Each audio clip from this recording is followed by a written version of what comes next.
세찬 비가 내렸다. 도시의 밤을 집어삼킬 듯한 기세였다. 유리창에 부딪히는 빗소리가 내 머릿속을 시끄럽게 울렸다. 나는 퇴근도 잊은 채 텅 빈 사무실 창가에 서서 검은 아스팔트 위로 떨어지는 빗방울만 하염없이 바라보고 있었다. 머릿속은 복잡했고 심장은 납덩이라도 매달아 놓은 듯 무겁게 가라앉았다. 내가 왜 이러고 있는지, 무엇을 기다리는지 아무것도 알 수 없었다. 그저 이 비가 모든 것을 씻어 내려주길 바랄 뿐이었다. 그때였다. 내 등 뒤로 익숙한 발소리가 들려왔다. 돌아보지 않아도 누군지 알 수 있었다. 이 회사, 라비나의 새로운 주인이자 내 마음을 송두리째 흔들어 놓은 사람. 권지혁 대표님. 그가 내 옆에 섰다. 무거운 침묵이 우리 사이를 흘렀다. 나는 애써 그의 시선을 외면하며 창밖으로 시선을 고정했다. 그의 입에서 무슨 말이 나올까 두려웠다. 비난일까? 아니면 실망일까? 한참의 침묵 끝에 그가 나지막이 입을 열었다. 그의 목소리는 빗소리에도 묻히지 않고 선명하게 내 귓가에 박혔다. 아직 퇴근 안 했군요, 강윤아 팀장. 나는 간신히 고개를 끄덕였다. 목이 메어 아무 말도 할 수 없었다. 그의 시선이 내 옆얼굴에 닿는 것이 느껴졌다. 심장이 미친 듯이 뛰기 시작했다. 제발, 제발 아무 말도 하지 말아주세요. 하지만 그는 내 바람을 외면했다. 그가 한 걸음 더 다가섰다. 그의 그림자가 나를 완전히 뒤덮었다. 그리고 그는 내 모든 예상을 뒤엎는 말을 꺼냈다. 내가 처음부터 필요했던 사람은 강윤아 팀장, 바로 당신이었습니다. 나는 숨을 멈췄다. 그의 말이 무슨 뜻인지 이해할 수 없었다. 머릿속이 하얗게 비어버렸다. 내가 잘못 들은 걸까? 나는 천천히 고개를 돌려 그를 바라보았다. 그의 깊고 검은 눈동자가 오롯이 나를 향하고 있었다. 그 눈 속에는 내가 한 번도 본 적 없는 아주 복잡하고 깊은 감정이 담겨 있었다. 그 순간 세상의 모든 소리가 멈춘 것 같았다. 이 모든 것의 시작은 바로 3개월 전 그날이었다. 3개월 전 라비나 마케팅 기획팀 사무실은 여느 때와 같이 분주했다. 키보드 두드리는 소리, 전화벨 소리, 그리고 팀원들의 부산한 움직임으로 가득했다. 나는 내 자리에 앉아 다음 분기 신제품 론칭 계획안을 검토하고 있었다. 숫자, 데이터, 그리고 논리. 그것이 내 세상이었다. 감정이나 예측 불가능한 변수는 내 계획안에 들어설 자리가 없었다. 나는 언제나 플랜 B, 심지어 플랜 C까지 준비해두는 완벽주의자였다. 사람들은 나를 강철 멘탈 강팀장이라고 불렀지만 사실 나는 그저 예측 불가능한 상황이 두려운 겁쟁이일 뿐이었다. 윤아야. 강윤아. 요란한 목소리와 함께 내 파티션 너머로 불쑥 튀어나온 얼굴은 내 10년 지기 친구이자 직장 동료인 이소라였다. 그녀는 내 유일한 예측 불가능한 변수였다. 왜 그래, 이소라. 복도 끝까지 내 목소리가 다 들리겠다. 나는 눈을 서류에서 떼지 않은 채 퉁명스럽게 대꾸했다. 하지만 소라는 아랑곳하지 않고 내 책상 앞으로 달려왔다. 그녀의 얼굴은 잔뜩 상기되어 있었다. 대박. 완전 대박 사건이야. 들었어. 우리 회사 드디어 팔렸대. 응, 아침에 공지 메일 왔잖아. 인수합병 건. 아니, 그게 중요한 게 아니고. 새로 오는 대표 말이야. 권지혁 대표. 그 사람 누군지 알아? 나는 그제야 고개를 들었다. 소라의 눈은 초롱초롱 빛나고 있었다. 마치 세기의 발견이라도 한 사람처럼. 권지혁. 이름은 들어봤지? 업계의 마이더스에 손무손대는 사업마다 대박을 터뜨린다는 그 사람이잖아. 그런데 왜 그렇게 호들갑이야? 소라는 잠시 숨을 고르더니 내게 스마트폰을 들이밀었다. 화면에는 단정하게 슈트를 차려입은 한 남자의 사진이 떠 있었다. 날카로운 턱선, 오똑한 콧날, 그리고 차가워 보일 정도로 지적인 눈매. 누가 봐도 잘생긴 얼굴이었지만 내게는 그저 또 다른 상사일 뿐이었다. 이 사람이 왜? 몰라. 이 사람이 바로 내 운명의 남자라고. 나는 어이가 없어서 헛웃음을 터뜨렸다. 운명의 남자. 너 지난달에는 카페 알바생이 운명이라며. 아니야. 이번엔 진짜야. 3년 전 내가 제주도에 혼자 여행 갔을 때 길을 잃었거든. 그때 차를 세우고 길을 알려준 사람이 바로 이 사람이었어. 그 짧은 순간에 심장이 얼마나 뛰었는지 몰라. 이름도 모르고 그냥 스쳐 지나갔는데 그 사람이 우리 회사 대표로 온다니. 이건 운명이야, 유나야. 나는 소라의 손에서 스마트폰을 빼서 사진을 다시 들여다봤다. 권지혁. 확실히 인상적인 남자였다. 하지만 저런 사람이 소라를 기억할 리가 없었다. 3년 전 스쳐 지나간 인연을? 확률은 0에 가까웠다. 소라야, 정신 차려. 저 사람은 이제 우리 회사 대표님이야. 사장님이라고. 내가 말하는 그런 낭만적인 일은 드라마에나 나오는 거야? 그러니까 내가 도와줘야지. 소라가 내 팔을 붙잡고 애원하기 시작했다. 응. 유나야. 너 기획의 신이잖아. 내가 계획만 짜주면 나 분명히 대표님 마음을 사로잡을 수 있을 거야. 제발, 응. 말도 안 되는 소리 하지 마, 내가 왜? 우리 우정이 있잖아. 내 소원 좀 들어줘. 내가 아니면 아무도 날 도와줄 사람이 없단 말이야. 나는 깊은 한숨을 내쉬었다. 이소라의 저런 막무가내 부탁은 한두 번이 아니었다. 하지만 번번이 나는 그녀에게 지고 말았다. 10년이라는 세월 동안 나는 언제나 소라의 든든한 조력자이자 해결사였다.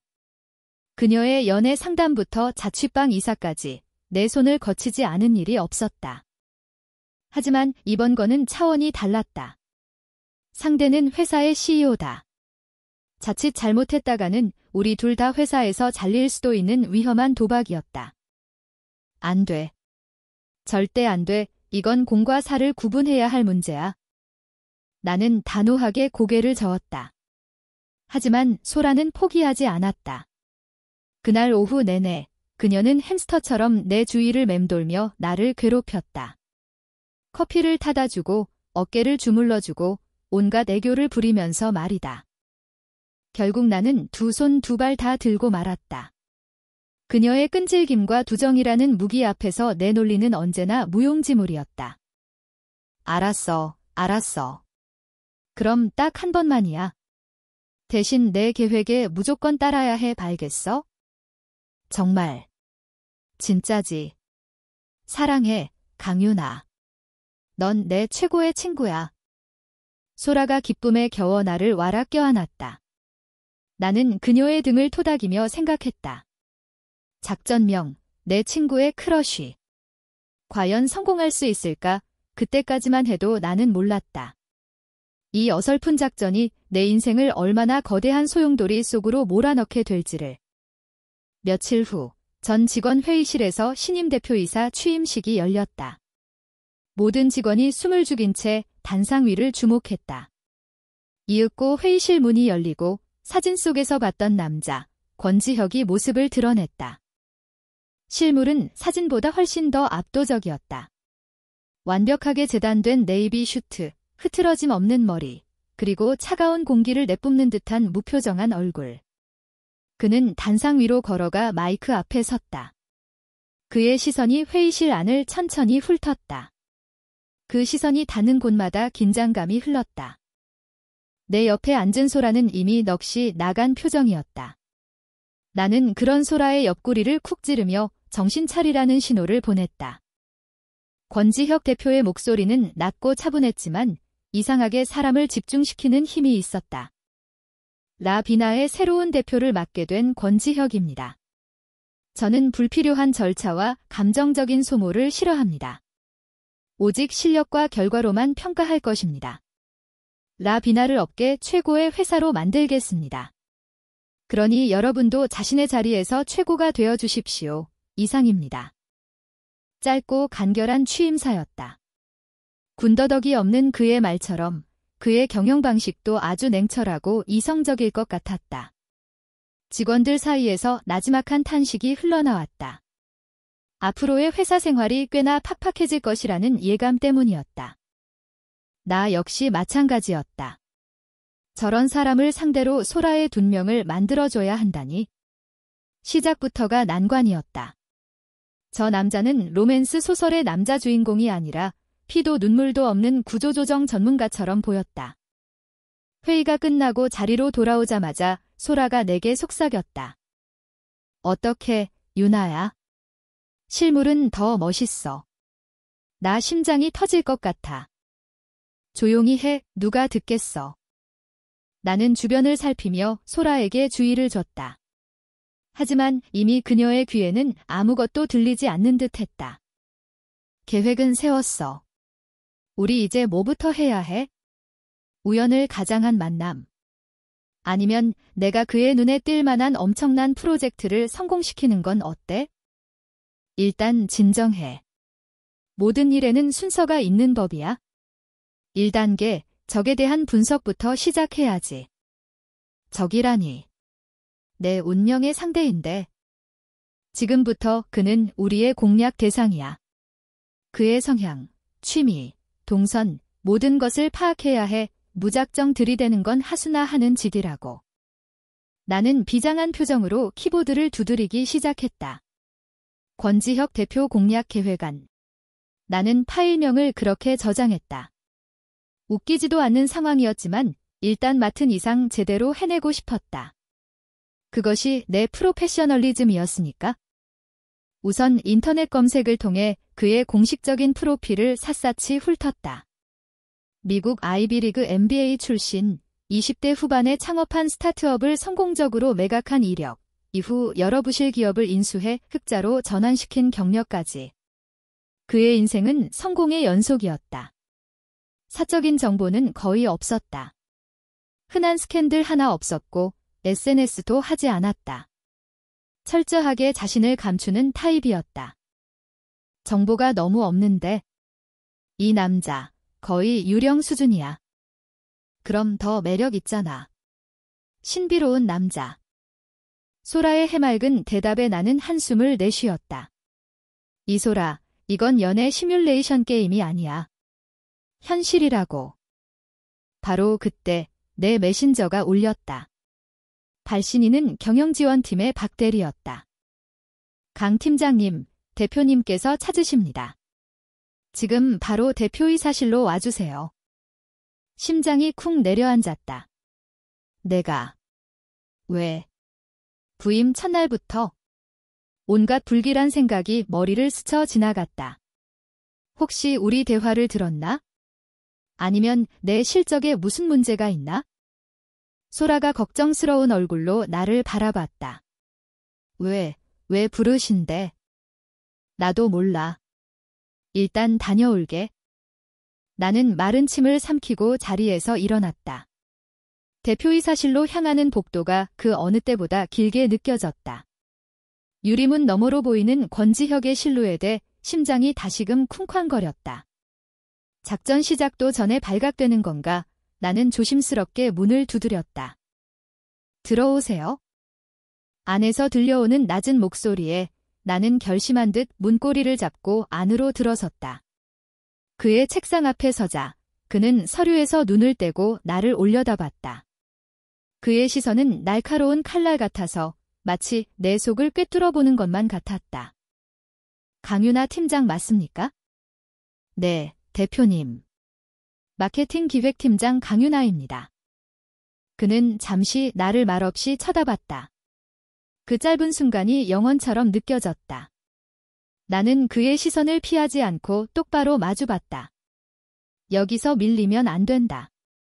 그는 만족한 듯 희미하게 고개를 끄덕이더니 책상 위에 있던 서류 하나를 내게 내밀었다. 다음 주에 있을 신규 투자자 설명회 관련 자료입니다. 마케팅 파트 발표는 강 팀장이 직접 맡아줬으면 합니다. 네. 제가요. 보통 이런 중요한 발표는 본부장급에서 맡는 것이 관례였다. 팀장인 내게 직접 지시가 내려온 것은 매우 이례적인 일이었다. 강 팀장 실력은 익히 들어서 알고 있습니다. 전임자에게 인수인계 받을 때 가장 먼저 추천받은 이름이 강윤아 팀장이더군요. 기대가 큽니다. 그의 입에서 나온 칭찬에 나는 순간 당황했다. 하지만 곧 평정심을 되찾았다. 이것은 기회였다. 권지혁 대표에게 내 능력을 보여줄 수 있는 절호의 기회. 그리고 어쩌면 소라의 작전을 위한 정보를 얻을 수 있는 기회이기도 했다. 알겠습니다, 대표님. 최선을 다해 준비하겠습니다. 나는 서류를 받아들고 그의 사무실을 나왔다. 복도를 걸어 나오면서도 심장이 진정되지 않았다. 기대가 크다는 그의 말, 그 말이 계속해서 귓가에 맴돌았다. 차갑고 냉철해 보이기만 했던 그에게서 의외의 모습을 본 것 같았다. 자리로 돌아오자 소라가 초조한 얼굴로 나를 기다리고 있었다. 어떻게 됐어? 왜 부르셨대? 나는 소라를 보며 의미심장한 미소를 지었다. 소라야. 우리에게 기회가 왔어. 아주 엄청난 기회가. 작전은 이제 막 시작되었을 뿐이었다. 그리고 나는 그때 내 앞에 놓인 것이 단순한 친구의 크러쉬를 돕는 미션이 아니라 내 인생을 통째로 뒤바꿀 거대한 폭풍의 서막이라는 것을 전혀 깨닫지 못하고 있었다. 내 자리로 돌아온 나는 의자에 깊숙이 몸을 묻었다. 손에 들린 서류 뭉치가 갑자기 천근만근처럼 무겁게 느껴졌다. 기회. 분명 이것은 절호의 기회였다. 권지혁 대표라는 남자를 가장 가까이에서 가장 합법적으로 관찰할 수 있는 기회. 소라의 작전을 위해서는 이보다 더 좋은 발판은 없었다. 그런데 왜 마음 한구석이 이렇게 복잡한 걸까? 기대가 크다는 그의 말이 자꾸만 귓가에 맴돌았다. 그건 내 능력에 대한 기대였을 텐데 나는 왜 자꾸만 다른 의미를 부여하고 싶은 걸까? 윤아야, 무슨 생각해? 얼굴이 빨개. 소라가 내 얼굴을 빤히 들여다보며 물었다. 나는 화들짝 놀라며 손으로 뺨을 감쌌다. 아무것도 아니야. 그냥 갑자기 중요한 일을 맡아서 긴장했나 봐. 잘됐다. 대표님한테 내 능력을 확실하게 보여줘. 그럼 나한테도 관심이 생길지 모르잖아. 똑똑하고 일 잘하는 친구를 둔 여자. 괜찮지 않아? 소라의 해맑은 논리에 나는 그만 웃음이 터져버렸다. 그래, 이거였다. 나는 지금 내 친구의 크러쉬 공략 작전을 위한 군사 역할을 하고 있는 것이다. 다른 생각은 할 필요가 없었다. 나는 마음을 다잡고 소라에게 비장하게 선언했다. 작전 2단계에 돌입한다. 이소라. 타겟 근접 및 정보 수집. 그날부터 나와 권지혁 대표의 살얼음판 같은 협업이 시작되었다. 그는 자신의 말처럼 과정보다는 결과를 중시하는 사람이었다. 내가 밤새워 만든 1차 보고서를 그는 단 10분 만에 훑어보더니 빨간 펜으로 무자비하게 줄을 그어 돌려주었다. 핵심이 없습니다. 강 팀장. 투자자들은 감성적인 미사여구를 듣고 싶어 하는 게 아닙니다. 그들이 원하는 건 숫자, 데이터, 그리고 이 사업의 성장 가능성에 대한 확신입니다. 다시 해오세요. 그의 목소리에는 일말의 감정도 실려있지 않았다. 나는 아무 말도 못하고 보고서를 받아 들고 나왔다. 자존심이 상했지만 그의 말이 틀리지 않았다는 것을 인정할 수밖에 없었다. 나는 내 감상적인 기획안을 갈기갈기 찢어버리고 처음부터 다시 시작했다. 며칠 동안 사무실의 불은 꺼지지 않았다. 나는 거의 매일 야근을 했고 권지혁 대표 역시 마찬가지였다. 늦은 밤, 텅 빈 사무실에는 나와 그 단둘만 남을 때가 많았다. 우리는 일 외에는 거의 대화를 나누지 않았다. 정적 속에서 타자 소리와 서류 넘기는 소리만이 울려 퍼졌다. 소라는 그런 나를 위해 매일 밤 간식을 사들고 회사로 찾아왔다. 그리고는 어떻게든 권지혁 대표의 눈에 띄기 위해 애썼다. 대표님. 야근하시느라 힘드시죠? 이거 드시고 하세요. 소라가 애써 준비한 고급 과일과 샌드위치를 그의 책상에 올려놓았다. 하지만 그는 서류에서 눈도 떼지 않은 채 대답했다. 됐습니다. 생각 없습니다. 얼굴이 빨개진 소라는 어쩔 줄 몰라 하며 내게로 와서 속삭였다. 어떻게, 유나야? 나 완전 무시당했어. 내가 말했지? 저런 방식은 안 통한다고. 일단은 내가 정보를 수집할 때까지 얌전히 기다려. 나는 소라를 돌려보내고 다시 모니터에 집중했다. 하지만 나도 모르게 그의 책상 위에 놓인 샌드위치에 시선이 갔다. 그는 정말 한 입도 대지 않았다. 저 사람은 정말 로봇이 아닐까? 배고픔도 피곤함도 느끼지 못하는. 그렇게 발표 전날 밤이 되었다. 나는 거의 이틀 밤을 새운 채 최종 리허설 준비를 하고 있었다. 눈은 뻑뻑하고 머리는 몽롱했다. 커피를 몇 잔째 마셨는지 셀 수도 없었다. 그때 누군가 내 책상에 따뜻한 캔 커피 하나를 툭 내려놓았다. 고개를 들어보니 권지혁 대표였다. 그는 여전히 무표정한 얼굴로 나를 내려다보고 있었다. 이것만 끝내고 오늘은 이만 퇴근하죠. 내일 발표하려면 컨디션 조절도 해야 합니다. 나는 멍하니 그가 내민 커피를 바라봤다. 따뜻한 온기가 손끝으로 전해져 왔다. 차갑기만 한 사람이라고 생각했는데. 감사합니다. 대표님. 강 팀장을 믿고 맡긴 일입니다. 실망시키지 않을 거라고 생각합니다. 그는 그 말만 남기고 자신의 사무실로 돌아갔다. 나는 잠시 동안 그가 서 있던 자리를 바라봤다. 심장이 또다시 제멋대로 뛰기 시작했다. 강 팀장을 믿는다. 그 한마디가 지난 며칠간의 피로를 전부 날려버리는 것 같았다. 나는 마지막 힘을 쥐어짜 최종 보고서를 완성했다. 그리고 다음 날 투자자 설명회는 대성공이었다. 나는 수많은 투자자 앞에서 조금도 떨지 않고 권지혁 대표가 원했던 대로 숫자와 데이터에 기반한 논리적인 발표를 해냈다. 라비나의 비전과 신제품의 잠재력을 완벽하게 설명했다. 발표가 끝나자 장내에서는 큰 박수가 터져나왔다. 내 자리로 돌아오자 권지혁 대표가 나를 보며 처음으로 희미한 미소를 지어 보였다. 수고했습니다. 강 팀장. 기대 이상이었습니다. 그 짧은 미소 하나에 나는 세상을 다 가진 기분이 들었다. 소라의 작전이고 뭐고 다 잊어버릴 만큼. 그날 저녁 성공적인 투자 유치를 기념하며 신임 대표 환영 회식이 열렸다. 장소는 고급스러운 호텔의 연회장이었다. 모두가 들뜬 분위기 속에서 샴페인을 터뜨렸다. 소라는 아침부터 잔뜩 꾸미고 와서는 내 옆에 꼭 붙어 있었다. 유나야, 오늘이 기회야. 내 덕분에 대표님이 우리 팀에 관심이 생겼을 거야. 오늘 밤 내가 그의 마음을 사로잡겠어. 소라는 비장한 표정으로 3단계 작전 계획을 물었다. 나는 어쩔 수 없이 그녀에게 몇 가지 팁을 알려주었다. 일단 너무 들이대지 마. 부연을 가장해서 자연스럽게 말을 거는 거야. 오늘 발표에 대한 칭찬으로 시작해서 그의 경영 철학에 대해 감명받았다고 말해.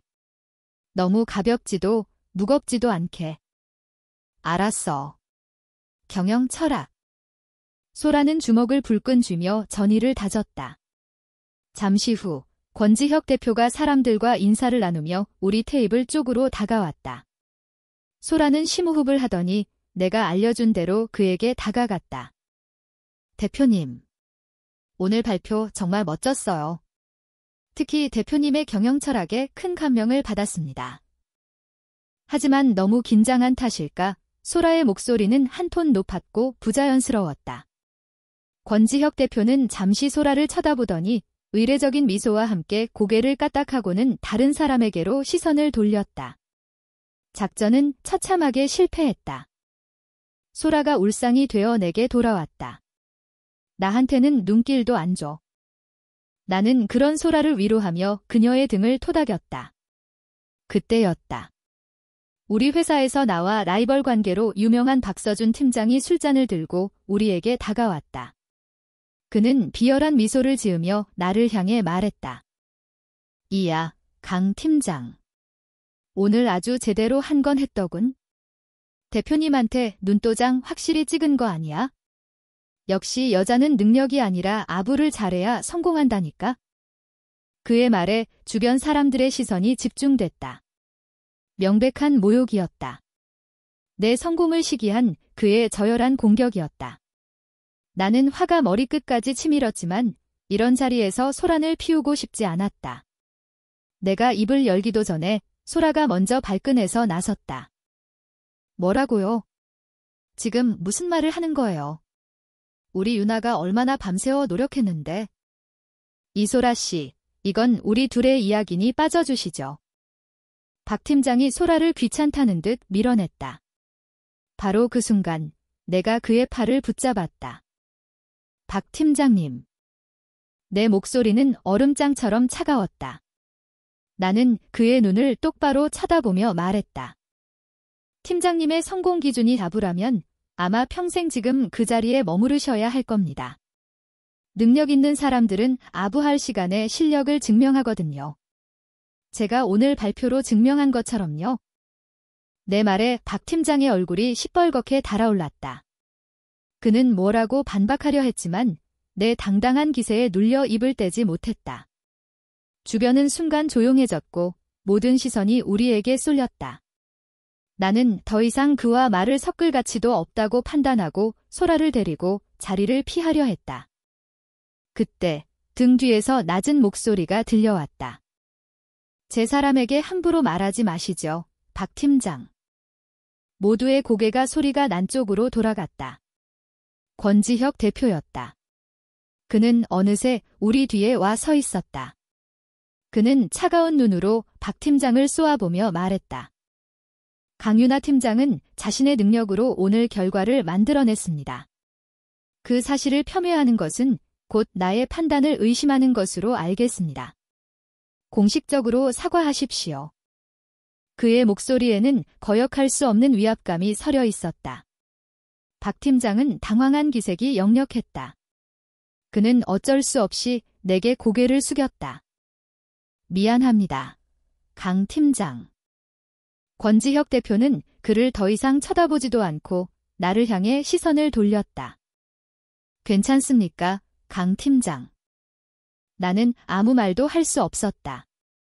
제 사람, 그의 그 한마디가 내 심장을 세차게 두드렸다. 물론 회사 직원을 뜻하는 말이겠지? 하지만 그 말이 왜 이렇게 특별하게 들리는 걸까? 나는 간신히 고개를 끄덕였다. 네, 괜찮습니다. 시끄러운 곳은 이만 피하죠. 그는 그렇게 말하고는 나를 데리고 연회장 박 테라스로 향했다. 소라가 어리둥절한 표정으로 우리를 쳐다봤지만 나는 그녀를 챙길 경황이 없었다. 테라스에는 시원한 밤 공기가 불어왔다. 나는 그제야 참았던 숨을 내쉬었다. 감사합니다. 대표님. 괜히 소란스럽게 만들어서 죄송합니다. 강 팀장이 사과할 일이 아닙니다. 무례한 사람을 제대로 대처하지 못한 내 잘못이죠. 그는 잠시 침묵하더니 내 쪽으로 몸을 돌렸다. 밤의 불빛 아래 그의 얼굴이 평소보다 부드러워 보였다. 아까 인상적이었습니다. 보통 여자들 같았으면 당황하거나 울음을 터뜨렸을 텐데. 저는 보통 여자가 아니니까요. 나도 모르게 툭 말이 튀어나왔다. 그는 내 대답에 놀란 듯 잠시 눈을 동그랗게 떴다가 이내 작게 웃음을 터뜨렸다. 그가 웃는 것은 처음 봤다. 얼음장 같던 그의 얼굴에 번진 작은 미소는 생각보다 훨씬 따뜻했다. 그렇군요. 강유나 팀장은 보통 여자가 아니었군요. 그의 시선이 내게 고정되었다. 그 눈빛에는 더 이상 상사와 부하 직원 사이의 거리감이 느껴지지 않았다. 대신 남자와 여자 사이에서나 느낄 수 있는 미묘한 긴장감이 흘렀다. 나는 그 시선을 감당할 수가 없어서 고개를 돌렸다. 심장이 터져버릴 것만 같았다. 이건 계획에 없던 일이었다. 나는 소라의 조력자일 뿐 주인공이 되어서는 안 됐다. 저 먼저 들어가 보겠습니다. 내가 서둘러 자리를 피하려는 순간 그가 내 팔을 붙잡았다. 그의 손길은 뜨거웠다. 잠깐만요. 나는 돌아보지 못했다. 그의 손에 붙잡힌 팔이 타들어가는 것 같았다. 작전명, 내 친구의 크러쉬는 이제 걷잡을 수 없는 방향으로 흘러가고 있었다. 그리고 나는 이 위험한 작전의 중심에서 길을 잃고 헤매기 시작했다. 내 심장은 더 이상 내 것이 아니었다. 권지혁 대표의 손에 붙잡힌 내 팔목이 불에 댄 것처럼 뜨거웠다. 그의 손가락에서 전해져 오는 단단함과 온기에 온몸의 신경이 곤두서는 것 같았다. 나는 차마 뒤돌아볼 용기가 나지 않았다. 이대로 그의 얼굴을 마주하면 내 심장이 애써 쌓아 올린 이성의 방어벽을 무너뜨리고 튀어나와 버릴 것만 같았다. 왜 그러세요, 대표님? 내 목소리가 미세하게 떨려 나왔다. 그는 내 팔을 놓아주지 않은 채 나지막이 말했다. 아까 박 팀장 앞에서 했던 말, 진심이었습니다. 네. 강 팀장은 내 사람이라는 말. 나는 숨을 꿀꺽 삼켰다. 그의 말은 무슨 뜻일까? 단순히 회사의 중요한 인재라는 의미일까? 아니면 내가 감히 상상해서는 안 될 다른 의미가 있는 걸까? 머릿속이 온갖 추측으로 뒤엉켜 혼란스러웠다. 그는 내 침묵을 다른 의미로 해석했는지 잡았던 팔을 스르륵 놓아주었다. 갑자기 사라진 온기에 오히려 마음 한구석이 서운해졌다. 오해는 하지 마십시오. 강 팀장 같은 인재를 놓치고 싶지 않다는 뜻이었습니다. 앞으로도 회사에 꼭 필요한 사람이니 불미스러운 일로 의욕을 잃지 않았으면 합니다. 그는 다시 차가운 CEO의 얼굴로 돌아와 있었다. 역시나 내가 너무 앞서 나간 생각이었다. 나는 쓴웃음을 삼키며 고개를 끄덕였다. 네, 명심하겠습니다. 그럼 이만. 잠깐. 그가 또다시 나를 붙잡았다. 이번에는 말이 아닌 그의 시선이었다.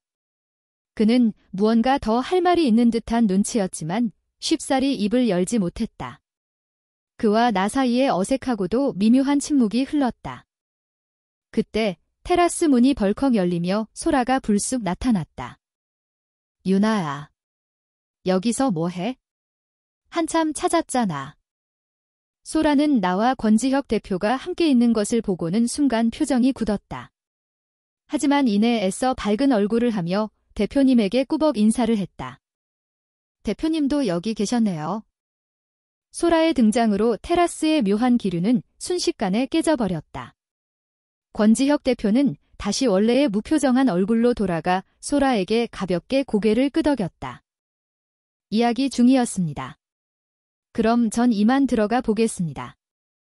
그는 내게 짧게 눈인사를 하고는 연회장 안으로 사라졌다. 나는 그의 뒷모습을 멍하니 바라보았다. 방금 전의 일들이 꿈처럼 아득하게 느껴졌다. 둘이 무슨 얘기하고 있었어? 분위기가 왜 그래? 소라가 의심스러운 눈초리로 나를 쏘아보았다. 나는 애써 아무렇지 않은 척 어깨를 으쓱했다. 아무것도 아니야. 그냥 아까 박 팀장 일 때문에 위로해 주신 것뿐이야. 정말. 그것뿐이야? 그럼 뭐겠어? 가자, 춥다. 나는 소라의 의심을 뒤로하고 서둘러 연회장으로 들어왔다. 하지만 내 마음은 여전히 차가운 밤 공기가 머무는 테라스에 남아있었다. 내 사람, 그의 목소리가 환청처럼 귓가를 맴돌았다. 그날 이후 회사에서 나와 권지혁 대표의 관계는 눈에 띄게 달라졌다. 물론 다른 사람들이 보기에는 여전히 차가운 상사와 유능한 부하 직원일 뿐이었지만 나는 느낄 수 있었다. 그의 시선이 이전보다 더 오래 내게 머문다는 것을. 그리고 그 시선 속에는 단순한 신뢰 이상의 무언가가 담겨 있다는 것을. 그는 공식적인 회의 외에도 수시로 나를 대표이사실로 불렀다. 처음에는 새로운 프로젝트에 대한 자문을 구하는 것이었지만 어느새 대화의 주제는 일에서 벗어나 사적인 영역으로 조금씩 번져갔다. 강 팀장은 주말에 보통 뭘 합니까? 어느 날 오후, 그가 뜬금없이 물었다. 나는 잠시 당황했지만 솔직하게 대답했다. 보통은 집에서 책을 읽거나 영화를 봅니다. 특별한 건 없어요. 의외군요. 활동적인 걸 좋아할 줄 알았는데. 보이는 것과 다른 면도 있는 법이죠. 대표님은요? 나도 모르게 되묻고 말았다. 그의 사적인 영역에 대한 순수한 호기심이었다. 그는 잠시 생각하더니 희미한 미소를 지으며 대답했다. 나도 비슷합니다. 아니, 어쩌면 강 팀장보다 더 재미없을지도 모르겠군요. 그의 대답에 나는 작게 웃음을 터뜨렸다. 피도 눈물도 없는 워커홀릭처럼 보였던 그에게서 인간적인 면모를 발견한 것 같아 신기했다. 우리는 그 후로도 잠시 동안 시시콜콜한 이야기를 나누었다. 좋아하는 영화 장르, 싫어하는 음식, 학창 시절의 이야기까지. 대화를 나눌수록 나는 그가 단지 차갑고 이성적인 사람이 아니라는 것을 알게 되었다. 그는 그저 자신의 감정을 표현하는 데 서툴고 타인에게 마음을 여는 것을 두려워하는 사람일 뿐이었다. 이런 변화를 가장 먼저 눈치챈 것은 역시 소라였다. 너, 요즘 대표님이랑 너무 붙어 다니는 거 아니야? 대표님이 너만 너무 예뻐하는 것 같아. 점심시간, 소라가 샐러드를 뒤적이며 불만 섞인 목소리로 말했다. 그녀의 목소리에는 질투가 섞여 있었다. 무슨 소리야? 다 일 때문에 그런 거지? 일 때문에 주말에 뭘 하는지까지 물어봐. 이건 명백한 그린라이트라고. 그린라이트는 무슨? 그냥 가벼운 스몰 토크였어. 나는 애써 변명했지만 소라의 표정은 풀리지 않았다. 나는 죄책감에 마음이 무거워졌다. 소라의 작전을 돕기로 해놓고 내가 그 대상과 가까워지고 있었으니. 이건 명백한 배신이었다. 아니야, 이건 다 작전을 위한 거야. 그의 신뢰를 얻어야 더 많은 정보를 캐낼 수 있어? 나는 스스로를 합리화하며 소라에게 말했다. 소라야, 걱정 마. 이건 다 널 위한 큰 그림이야. 내가 대표님이랑 친해져야 내 이야기를 자연스럽게 꺼낼 수 있잖아. 지금은 전략상 후퇴일 뿐이라고. 정말. 정말이지? 그럼. 나 강유나야. 계획의 신 나만 믿어. 내 자신감 넘치는 말에 소라는 그제야 조금 안심하는 듯 했다. 나는 그녀를 안심시키기 위해 더욱 적극적으로 작전에 임하기로 마음먹었다. 며칠 후 전사 워크숍이 제주도에서 열렸다. 회사 인수 후 직원들의 사기 진작과 화합을 위해 권지혁 대표가 직접 기획한 행사였다. 소라는 이 워크숍을 디데이로 삼았다. 유나야. 제주도. 낭만의 섬 제주도라고. 이곳에서 모든 걸 끝내겠어? 내가 완벽한 시나리오만 짜준다면. 출발 전날 밤, 소라는 우리 집에 쳐들어와 들뜬 목소리로 외쳤다. 나는 그런 소라를 위해 머리를 쥐어짜며 제주도 워크숍 공략 계획안을 작성했다.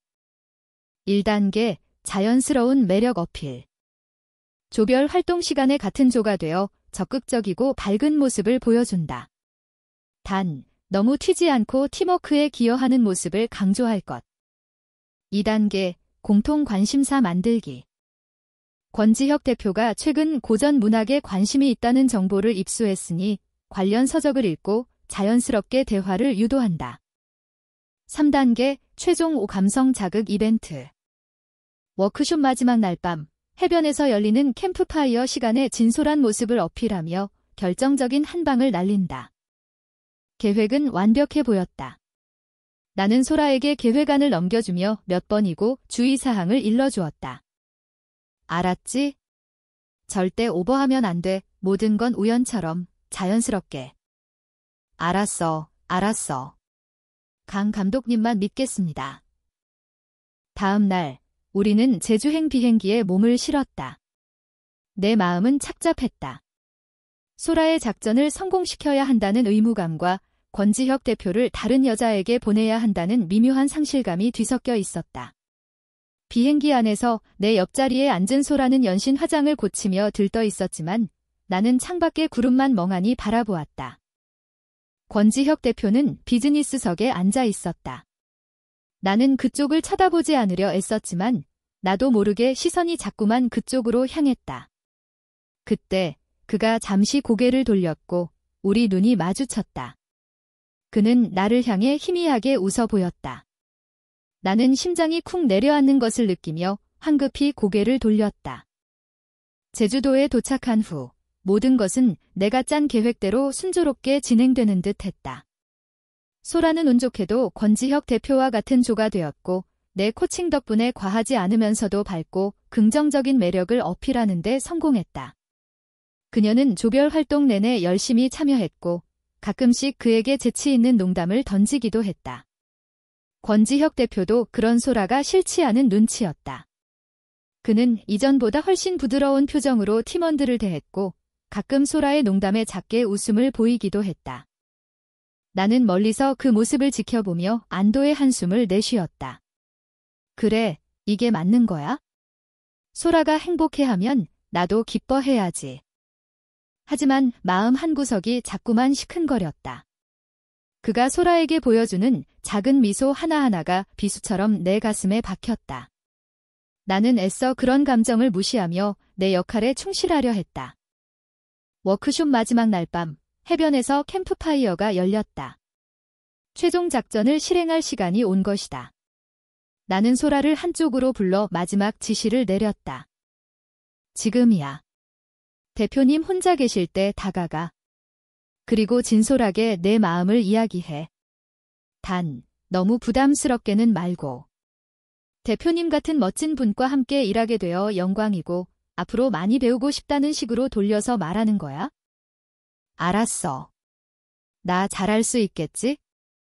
소라가 떨리는 목소리로 물었다.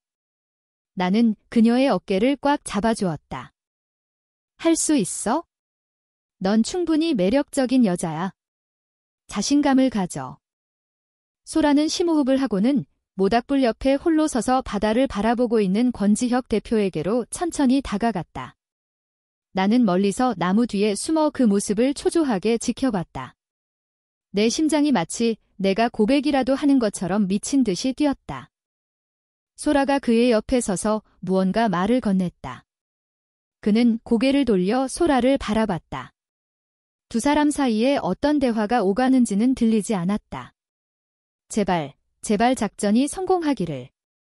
그런데 그때 예상치 못한 일이 벌어졌다. 권지혁 대표가 소라에게 무언가 짧게 말하더니 나를 쳐다보는 것이었다. 그의 시선은 정확히 내가 숨어있는 나무를 향해 있었다. 나는 심장이 멎는 줄 알았다. 설마 내가 여기 있는 걸 알고 있었나? 그는 소라를 그 자리에 둔 채 성큼성큼 나를 향해 걸어오기 시작했다. 당황한 나는 어쩔 줄 몰라 그 자리에 얼어붙었다.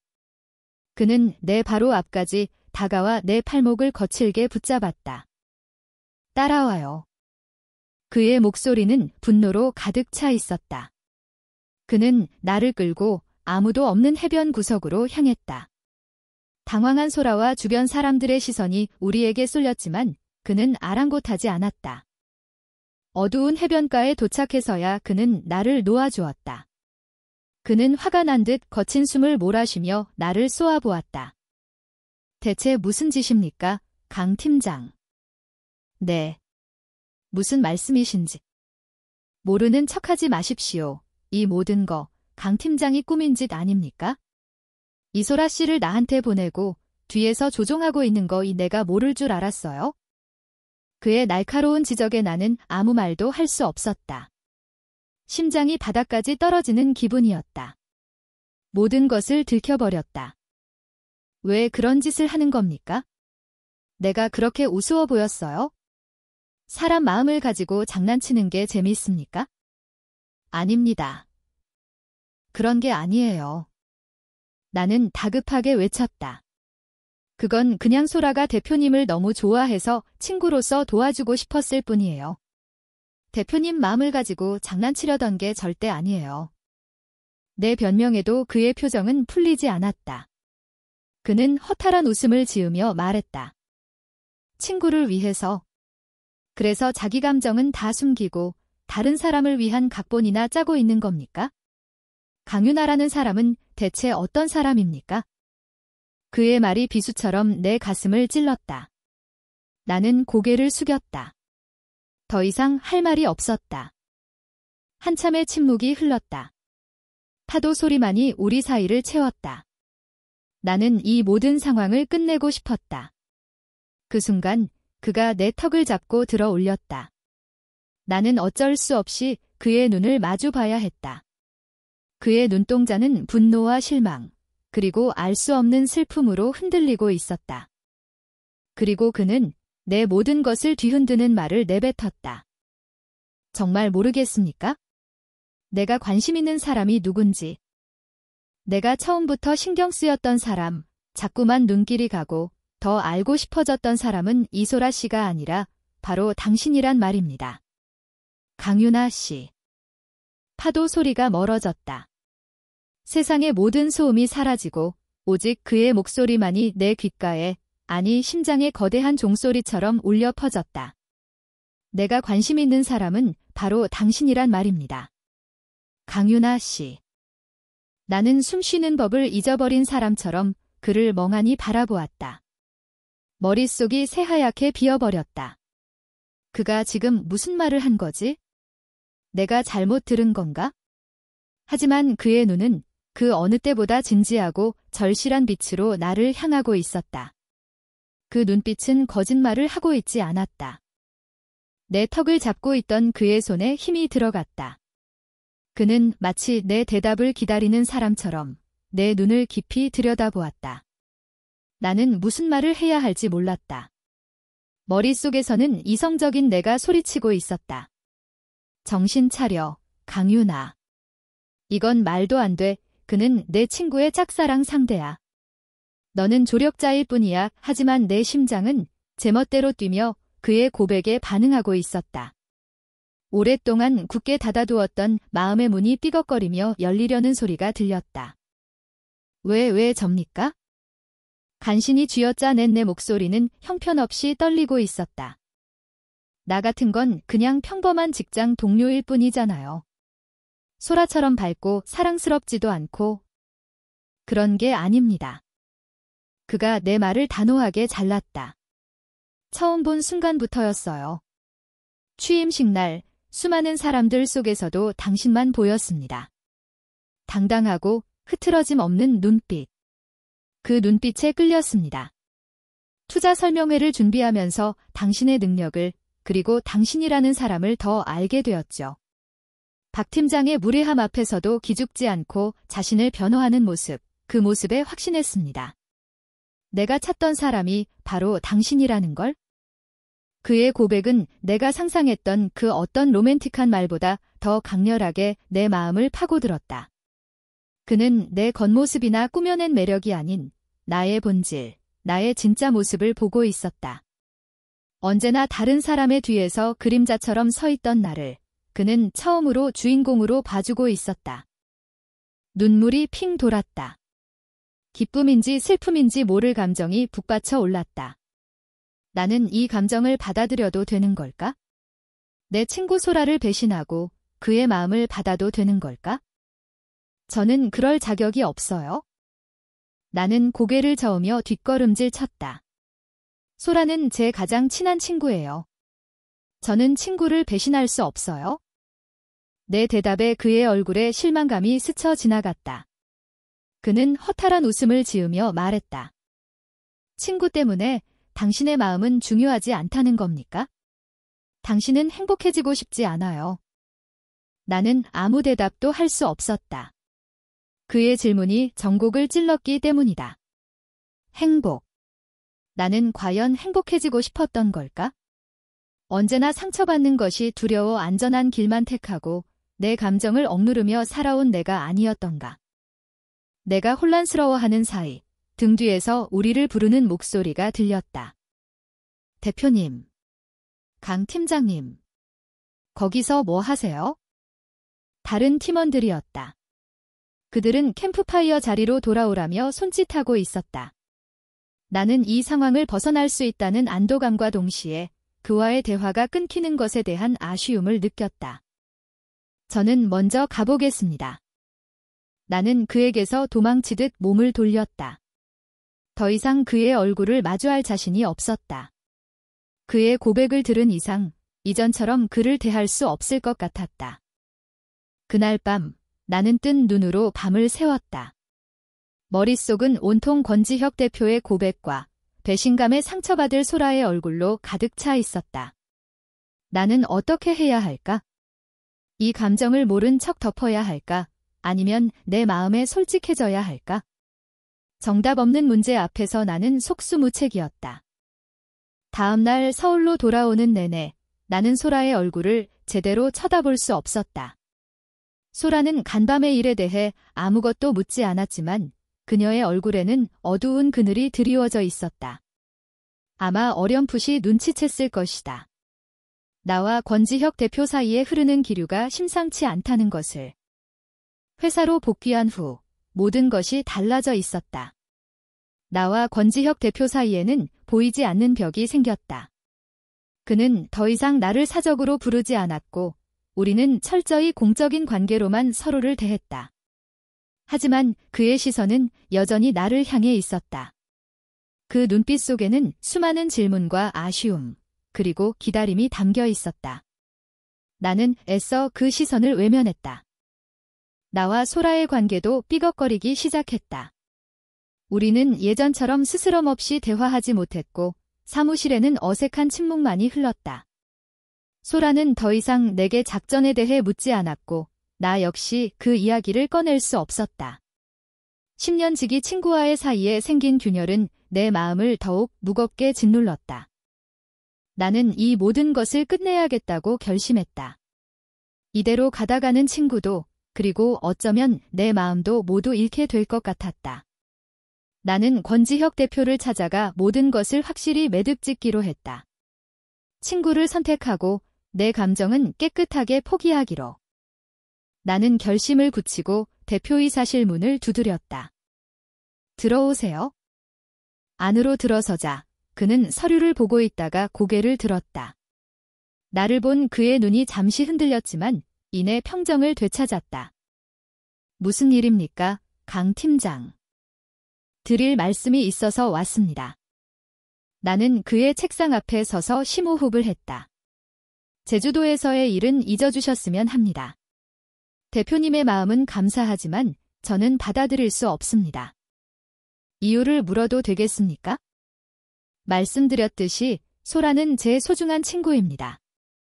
저는 제 행복을 위해 친구에게 상처를 줄 수 없습니다. 내 단호한 말에 그는 잠시 침묵했다. 그는 자리에서 일어나 창가로 걸어갔다. 창밖을 바라보는 그의 등이 유난히 외로워 보였다. 그게 강 팀장의 진심입니까? 그가 등을 보인 채 물었다. 네. 나는 거짓말을 했다. 내 심장은 아니라고 소리치고 있었지만 나는 애써 그 소리를 외면했다. 알겠습니다. 그가 천천히 몸을 돌렸다. 그의 얼굴에는 어떤 감정도 읽을 수 없었다. 강 팀장의 뜻이 그렇다면 존중하겠습니다. 앞으로는 공적인 일로만 보죠. 그의 대답에 마음이 철렁 내려앉았다. 이렇게 쉽게 끝나는 건가? 하지만 이게 내가 원했던 결과였다. 나는 꾸벅 고개를 숙이고 사무실을 나오려 했다. 하지만 강 팀장. 그가 나를 다시 불렀다. 언젠가 당신의 그 선택을 후회하게 될 겁니다. 진심은 그렇게 쉽게 숨길 수 있는 게 아니니까요. 그의 마지막 말은 예언처럼 내 마음에 깊이 박혔다. 그날 이후 나는 일에만 미친 듯이 몰두했다. 권지혁 대표를 그리고 내 마음속의 혼란을 잊기 위해서였다. 마침 회사에서는 라비나의 사활을 건 대규모 신제품 론칭 프로젝트가 시작되었고 그 책임은 당연히 내게 주어졌다. 나는 밤낮 없이 프로젝트에 매달렸다. 하지만 아무리 일에 집중하려 해도 그의 존재를 무시할 수는 없었다.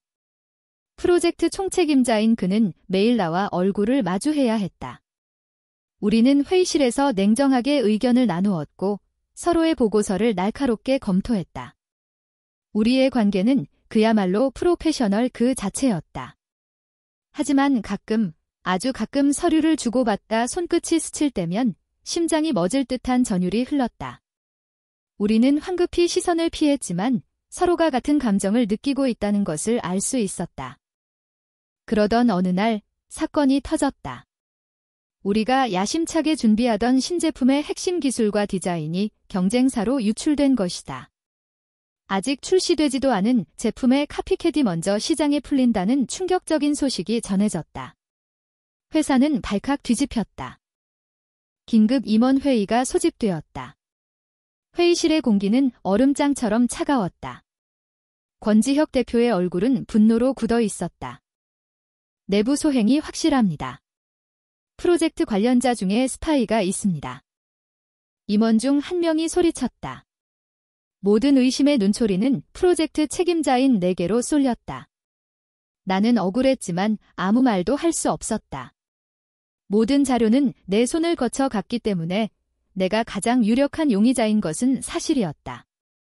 특히 나와 앙숙이었던 박서준 팀장은 이때다 싶어 나를 공격했다. 제가 전부터 말씀드리지 않았습니까? 강윤아 팀장은 믿을 만한 사람이 못 됩니다. 분명 경쟁사에서 돈을 받고 정보를 팔아넘긴 게 틀림없습니다. 말 함부로 하지 마세요, 박 팀장님. 증거 있습니까? 내가 날카롭게 쏘아붙였지만 분위기는 이미 내게 불리하게 돌아가고 있었다.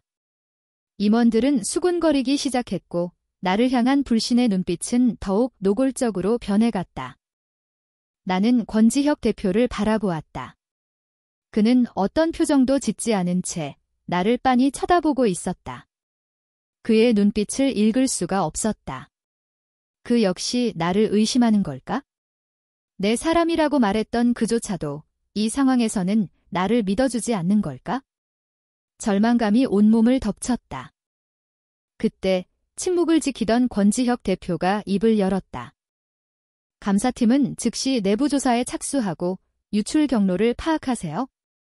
그리고 강윤아 팀장은 이번 프로젝트에서 잠정적으로 배제합니다. 그의 마지막 말이 비수처럼 내 가슴에 꽂혔다. 프로젝트 배제. 그것은 사실상 내게 모든 책임을 묻겠다는 말과 다름없었다. 박서준 팀장의 얼굴에 통쾌한 미소가 번졌다. 나는 아무 말도 못하고 회의실을 나왔다. 복도를 걷는데 다리에 힘이 풀려 주저앉을 뻔했다. 배신감과 억울함에 눈물이 쏟아졌다. 모두가 나를 의심하고 있었다. 그리고 그 모두에는 내가 믿었던 그 사람까지 포함되어 있었다. 사무실로 돌아오자 내 자리는 이미 싸늘했다. 팀원들은 나를 피했고 그들의 수군거림이 등 뒤에 와서 박혔다. 나는 짐을 챙길 힘도 없이 의자에 멍하니 앉아 있었다. 그때 누군가 내 앞에 섰다. 고개를 들어보니 소라였다. 나는 그녀가 나를 비난할 것이라고 생각했다.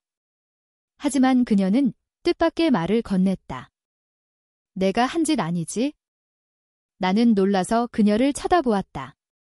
그녀의 눈에는 의심이 아닌 걱정이 담겨 있었다. 믿어주는 거야? 당연하지. 넌 내 친구잖아. 내가 얼마나 이 프로젝트에 모든 걸 걸었는지 내가 아는데. 내가 그런 짓을 할 리가 없어. 소라의 말에 꾹 참고 있던 눈물이 터져나왔다. 모두가 나를 외면할 때 나를 믿어준 것은 내 친구였다. 나는 그녀를 부둥켜 안고 엉엉 울었다. 우리의 어색했던 관계는 이 위기 앞에서 눈 녹듯 사라지고 있었다. 바로 그 순간이었다. 내 책상 위에서 조용히 빛나고 있던 액자 뒤에서 무언가 반짝이는 것이 눈에 들어왔다. 아주 작은 USB였다. 내가 한 번도 본 적 없는? 나는 울음을 그치고 홀린 듯 그것을 집어들었다. 그리고 동시에 나는 깨달았다. 얼마 전 박서준 팀장이 내 자리에 잠시 들러 서류를 놓고 갔던 기억을. 그때 그가 내 액자를 잠시 만지작거렸던 것을. 설마. 나는 떨리는 손으로 USB를 노트북에 꽂았다. 그 안에는 놀랍게도 내가 작업했던 모든 신제품 관련 원본 파일들이 고스란히 들어있었다. 그리고 그가 경쟁사 담당자와 주고받은 이메일 내역까지도. 모든 퍼즐이 맞춰졌다. 범인은 박서준이었다. 그는 내게 죄를 뒤집어 씌우기 위해 내 컴퓨터에서 파일을 훔치고 증거인멸을 위해 이 USB를 내 자리에 숨겨놓은 것이었다. 소라야, 찾았어. 나는 떨리는 목소리로 말했다. 범인을 찾았어. 하지만 기쁨도 잠시, 절망이 다시 밀려왔다. 이미 나는 프로젝트에서 배제되었고 권지혁 대표는 나를 믿지 않는다. 이 증거를 가지고 가도 그가 내 말을 들어줄까? 그때였다. 소라가 내 어깨를 붙잡으며 말했다. 유나야, 너 혼자 가게 두지 않을게? 그런데 갑자기 소라의 눈이 내 등 뒤를 향하며 커졌다. 나는 이상한 낌새에 천천히 뒤를 돌아보았다. 사무실 입구에 권지혁 대표가 서 있었다. 그는 내가 들고 있는 USB와 내 노트북 화면을 번갈아 보며 복잡한 표정을 짓고 있었다. 그는 언제부터 거기 서 있었던 걸까? 그는 모든 것을 보고 들은 걸까? 사무실의 공기가 순간 얼어붙었다. 나와 소라, 그리고 권지혁 대표. 세 사람의 시선이 허공에서 복잡하게 얽혔다. 나는 손에 쥔 작은 USB가 마치 뜨거운 낙인처럼 느껴졌다. 그는 언제부터 저기 서서 모든 것을 지켜보고 있었던 걸까? 내가 범인을 찾아냈다는 안도감도 잠시, 그의 앞에서 너무나 초라해진 내 모습에 수치심이 밀려왔다. 결국 그의 믿음을 얻지 못하고 내 스스로 결백을 증명해야만 하는 이 상황이 처량하게 느껴졌다. 그는 천천히 우리에게로 걸어왔다. 그의 구둣발 소리가 텅 빈 사무실에 유난히 크게 울렸다. 그의 시선은 내 손에 들린 USB에 고정되어 있었다. 그게 증거입니까? 그의 목소리는 낮고 차분했지만 그 안에는 미세한 떨림이 섞여 있었다. 나는 대답 대신 말없이 고개를 끄덕였다. 그리고 노트북 화면을 그가 볼 수 있도록 돌려놓았다. 화면에는 박서준 팀장과 경쟁사 직원이 주고받은 이메일이 선명하게 떠 있었다. 신제품 자료건, 약속대로 입금 부탁드립니다. 라는 노골적인 문구까지. 그는 잠시 화면을 들여다보더니 깊은 한숨을 내쉬었다. 그의 얼굴에 스쳐 지나가는 감정은 안도감이었을까? 아니면 나를 믿지 못했던 자신에 대한 자책감이었을까? 이걸 어떻게 찾았습니까? 박 팀장님이 제 자리에 잠시 들렀던 게 기억났어요. 그때 제 액자 뒤에 이걸 숨겨둔 것 같습니다. 내 담담한 설명에 그는 아무 말도 하지 못했다. 그저 복잡한 눈으로 나를 바라볼 뿐이었다. 그 침묵이 나를 더욱 비참하게 만들었다. 이제 제 결백이 증명되었으니 저는 이만. 내가 자리에서 일어나 짐을 챙기려 하자 그가 다급하게 내 팔을 붙잡았다. 제주도 해변에서의 그날 밤처럼. 어딜 갑니까? 회사에 더 이상 남아있을 이유가 없습니다. 대표님도 저를 믿지 않으셨잖아요. 내 목소리에는 나도 모르게 원망이 섞여 나왔다. 그의 손을 뿌리치려 했지만 그는 놓아주지 않았다. 오히려 더 강한 힘으로 나를 붙잡았다. 미안합니다. 그의 입에서 나온 의외의 말에 나는 물론 옆에 있던 소라마저 놀라 눈을 동그랗게 떴다. 회의에서 당신을 프로젝트에서 배제시킨 건 당신을 의심해서가 아니었습니다. 네. 오히려 그 반대입니다. 당신을 보호하기 위해서였습니다. 모든 의심이 당신에게 쏠리는 상황에서 일단 당신을 그 중심에서 빼내야 한다고 생각했습니다. 그래야만 내가 뒤에서 조용히 진짜 범인을 찾을 수 있을 테니까요. 당신이 상처받지 않게. 그의 설명에 나는 할 말을 잃었다. 그가 나를 믿지 않았던 게 아니라고? 나를 보호하기 위해서였다고? 머리가 혼란스러웠다.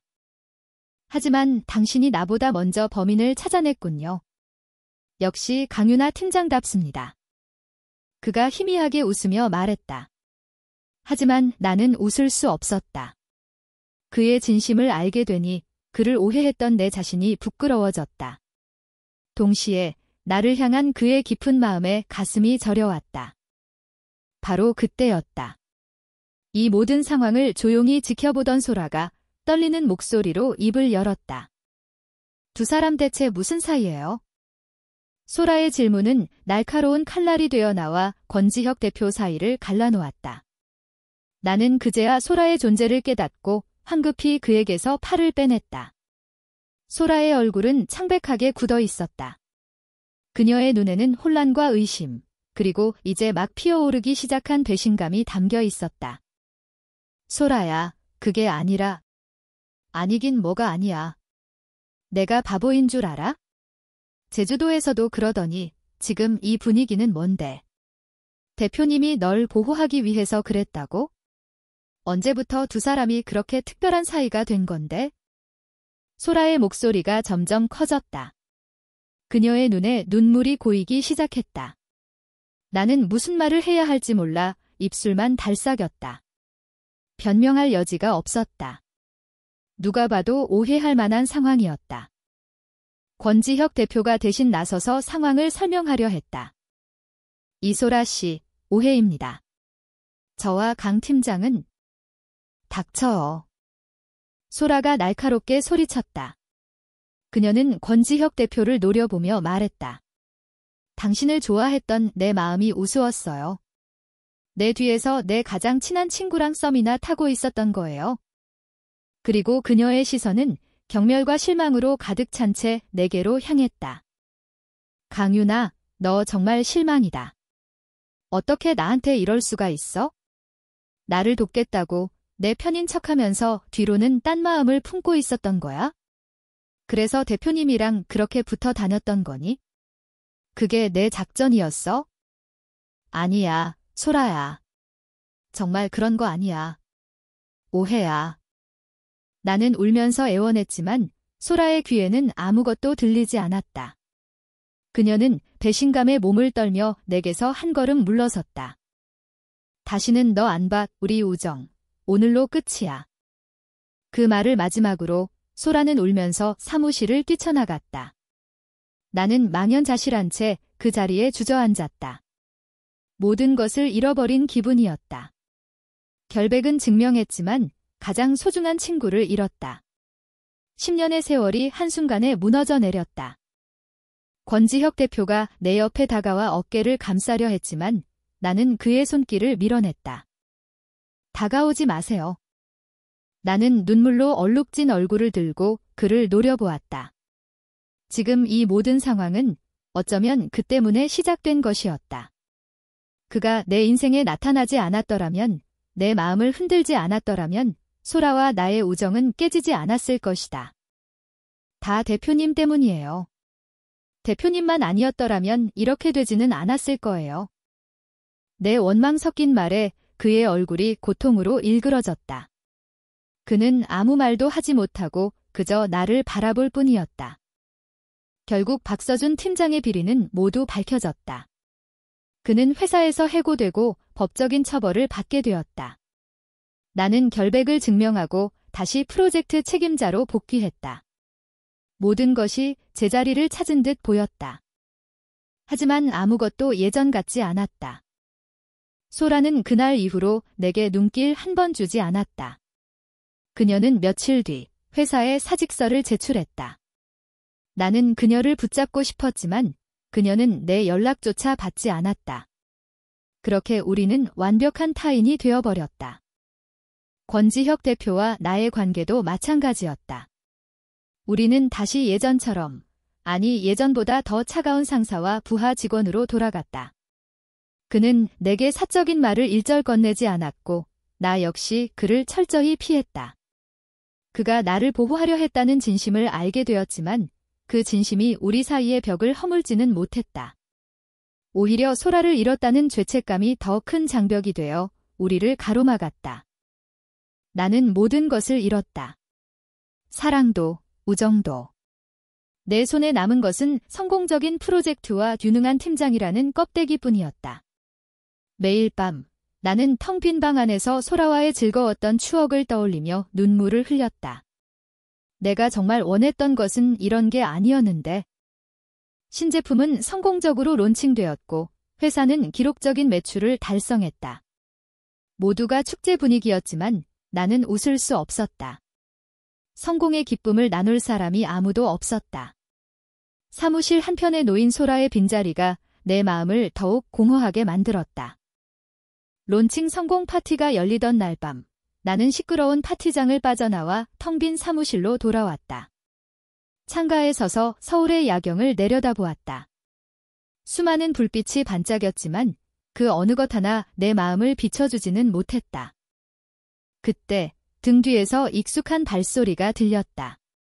돌아보지 않아도 누군지 알 수 있었다. 권지혁 대표였다.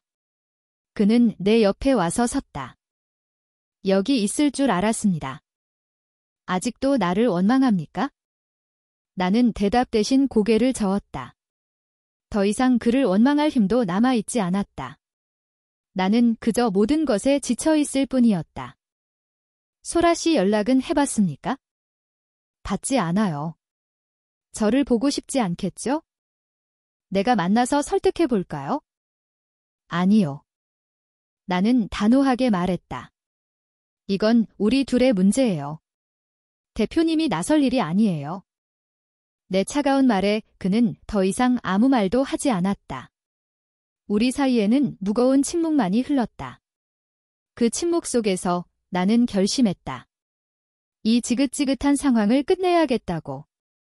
이 회사에 남아있는 한, 나는 영원히 소라에 대한 죄책감과 권지혁 대표에 대한 미련에서 벗어날 수 없을 것이다. 나는 그를 향해 돌아섰다. 그리고 준비해 두었던 말을 꺼냈다. 저 회사 그만두겠습니다. 내 말에 그의 눈이 충격으로 크게 흔들렸다. 뭐라고요? 지금 무슨? 사직서는 내일 제출하겠습니다. 그동안 감사했습니다, 대표님. 나는 그에게 등을 보이고 사무실을 나가려 했다. 이것이 최선이었다. 모두를 위한 최선의 선택. 하지만 그가 내 앞을 가로막았다. 그의 얼굴은 절박함으로 가득 차 있었다. 안 됩니다. 가지 마세요, 강윤아 씨. 비켜주세요. 당신 없이는 안 됩니다. 이 회사도, 그리고 나도. 그의 처절한 고백이 내 발목을 붙잡았다. 하지만 나는 마음을 다잡았다. 여기서 흔들리면 안 돼. 모든 걸 망쳐놓고 이제 와서 이러시면 너무 이기적인 거 아닌가요? 내 냉정한 말에 그의 얼굴에 상처받은 기색이 역력했다. 하지만 나는 멈추지 않았다. 이제 다 끝났어요. 우리 사이도, 모든 것도. 나는 그를 밀치고 사무실을 빠져나왔다. 등 뒤에서 나를 부르는 그의 목소리가 들렸지만 나는 뒤돌아보지 않았다. 눈물이 뺨을 타고 흘러내렸다. 사랑도, 우정도, 내 커리어까지도. 나는 내 손으로 모든 것을 끝내고 있었다. 이것이 내게 주어진 운명이라면 기꺼이 받아들이기로 했다. 혼자가 되는 것, 그것이 나의 결말이었다. 사직서를 제출한 다음 날, 나는 내 자리를 정리하기 시작했다. 지난 몇 년간의 내 흔적이 담긴 물건들을 하나씩 상자에 담을 때마다 마음 한구석이 텅 비어가는 것 같았다. 팀원들은 안타까운 눈으로 나를 바라봤지만 누구도 섣불리 말을 걸지 못했다. 소라가 떠나고 나마저 떠나는 이 상황이 그들에게도 편치 않을 터였다. 나는 애써 덤덤한 척 마지막 남은 서류들을 챙겼다. 이제 이 지긋지긋한 곳을 떠나면 모든 게 끝날 거라고, 새로운 곳에서 다시 시작할 수 있을 거라고 스스로를 위로했다. 하지만 내 마음은 전혀 괜찮지 않았다. 떠나는 발걸음은 천근만근 무거웠고 심장은 납덩이를 매단 듯 가라앉아 있었다. 짐 정리를 거의 마쳤을 때 비서실에서 연락이 왔다. 대표님께서 찾으신다는 것이었다. 올 것이 왔구나. 나는 마지막 인사를 해야 한다는 의무감에 무거운 발걸음을 대표이사실로 옮겼다. 문을 열고 들어서자 그는 창가에 서서 도시를 내려다보고 있었다. 내가 들어온 것을 알면서도 그는 한참 동안이나 뒤돌아보지 않았다. 그의 등이 어쩐지 위태로워 보였다. 정말 가야만 하겠습니까? 그가 등을 보인 채 물었다. 그의 목소리는 평소보다 훨씬 지쳐 있었다. 네. 내가 붙잡아도 소용없는 겁니까? 네. 나는 짧게 대답했다. 더 이상 긴 대화를 나누고 싶지 않았다. 그와 마주하고 있으면 애써 굳힌 내 결심이 흔들릴 것만 같았다. 그가 천천히 몸을 돌렸다. 며칠 사이에 수척해진 그의 얼굴이 내 마음을 아프게 했다. 그는 내게 다가와 내 책상 위에 놓여있던 사직서를 집어들었다. 그리고는 내 눈앞에서 그것을 갈기갈기 찢어버렸다. 안 됩니다. 나는 강 팀장의 사표를 수리할 수 없습니다. 대표님. 나는 그의 돌발 행동에 당황해서 소리쳤다. 이게 무슨 짓이에요? 당신이 필요합니다. 이 회사에는 당신이 있어야 해요. 이제 와서 그런 말씀을 하셔도 소용없어요. 저는 떠날 겁니다. 그렇다면 나도 이 자리를 내려놓겠습니다. 그의 폭탄 선언에 나는 숨을 멈췄다. 무슨 말씀이세요? 당신이 없는 나 비난은 의미가 없습니다. 내가 이 회사를 인수한 이유는 단순히 사업적인 성공 때문만이 아니었습니다. 물론 그것도 중요하지만 나는 이곳에서 새로운 시작을 하고 싶었어요. 차가운 비즈니스 세계에서 벗어나 사람들과 함께 성장하는 회사를 만들고 싶었습니다. 그리고 그 중심에는 언제나 당신이 있었습니다. 강 팀장. 그는 내게 한 걸음 더 다가왔다. 그의 눈은 절박함과 진심으로 가득 차 있었다. 내가 틀렸습니다. 당신을 보호한다는 핑계로 당신을 외롭게 만들었고 당신과 소라 씨의 우정을 이해하지 못했습니다. 당신이 얼마나 힘들어했는지 알면서도 내 감정만 앞세웠습니다. 미안합니다. 정말 미안합니다. 그의 진심 어린 사과에 나는 눈시울이 뜨거워지는 것을 느꼈다. 그동안 억눌러왔던 감정들이 한꺼번에 터져나올 것 같았다. 하지만 제발 나를 떠나지 마세요. 당신이 없으면 나는 다시 예전의 권지혁으로 돌아갈 겁니다. 숫자와 실적밖에 모르는 차가운 인간으로. 나는 그게 두렵습니다. 그가 내 손을 조심스럽게 잡았다. 한 번만 더 기회를 주세요. 당신과 함께 모든 것을 제자리로 돌려놓고 싶습니다. 소라 씨와의 관계도, 그리고 우리 관계도. 그의 손에서 전해져 오는 온기가 얼어붙었던 내 마음을 조금씩 녹이고 있었다. 그의 눈을 바라보자 그가 얼마나 진심인지 알 수 있었다. 그는 더 이상 회사의 대표가 아닌 사랑하는 여자를 잃을까 두려워하는 한 남자의 얼굴을 하고 있었다. 나는 어떻게 해야 할까? 여기서 그의 손을 잡으면 나는 다시 한번 이 복잡한 관계의 소용돌이 속으로 들어가게 될 것이다. 하지만 그의 손을 놓으면 나는 평생 그를, 그리고 내 진심을 외면했던 것을 후회하며 살게 될지도 모른다. 그의 말처럼. 나는 오랫동안 망설였다. 그리고 마침내 어렵게 입을 열었다. 소라를 다시 만날 수 있게 해주세요. 그 애의 용서를 받을 수 있다면 그때 다시 생각해 보겠습니다. 그것은 완전한 수락도, 거절도 아니었다. 하지만 내 대답에 그의 얼굴에 희미한 희망의 빛이 서렸다. 알겠습니다. 내가 어떻게든 방법을 찾아보겠습니다. 그날 이후 권지혁 대표는 정말로 소라의 행방을 찾기 시작했다. 하지만 소라는 마치 증발이라도 한 듯 어디에서도 찾을 수가 없었다. 그녀는 전화번호를 바꿨고 가족들과도 연락을 끊은 상태였다. 나는 회사에 남았지만 마음은 여전히 지옥이었다. 소라에 대한 죄책감은 날이 갈수록 커져만 갔다. 내가 정말 이기적인 선택을 한 것은 아닐까? 소라를 영원히 잃게 되는 것은 아닐까? 불안감에 잠 못 이루는 밤이 계속되었다. 권지혁 대표는 그런 나를 묵묵히 지켜봐 주었다. 그는 더 이상 성급하게 다가오지 않았다. 대신 내가 힘들 때마다 조용히 옆자리를 지켜주며 든든한 버팀목이 되어주었다. 그는 매일 아침 내가 좋아하는 커피를 내 책상 위에 올려놓았고, 내가 야근할 때면 말없이 샌드위치를 건네고는 했다. 그의 조용한 배려 속에서 나는 조금씩 마음의 안정을 찾아갔다. 그렇게 한 달이라는 시간이 흘렀다. 소라에게서는 여전히 아무런 소식이 없었다. 나는 점점 지쳐갔고 희망을 잃어가고 있었다.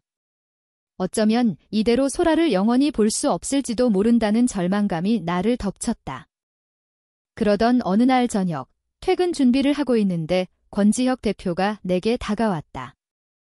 오늘 저녁, 시간 좀 내줄 수 있습니까? 무슨 일이세요? 가보면 압니다. 중요한 곳이니 꼭 와줬으면 합니다. 그는 내게 주소 하나를 건네주고는 먼저 회사를 나섰다. 나는 궁금했지만 왠지 그의 제안을 거절할 수 없었다. 그가 건넨 주소는 서울 외곽의 한적한 곳에 위치한 작은 공방이었다.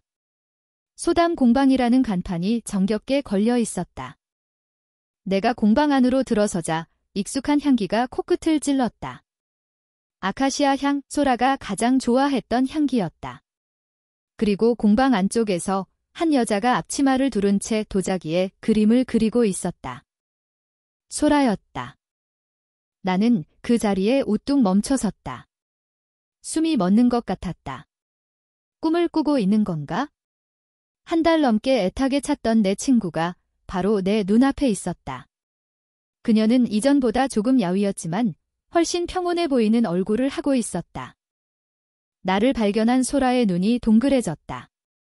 그녀의 손에 들려있던 붓이 바닥으로 떨어졌다. 유나야. 그녀의 입에서 내 이름이 흘러나왔다.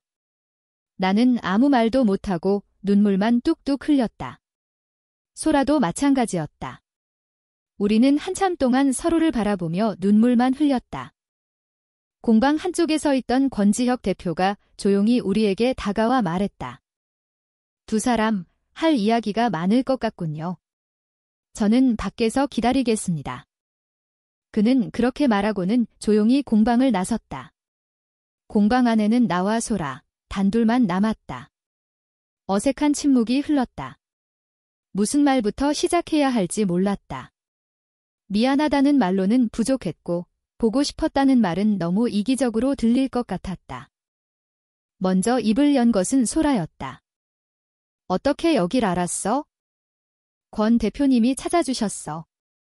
내 대답에 소라는 씁쓸한 미소를 지었다. 그 사람 참 대단하네.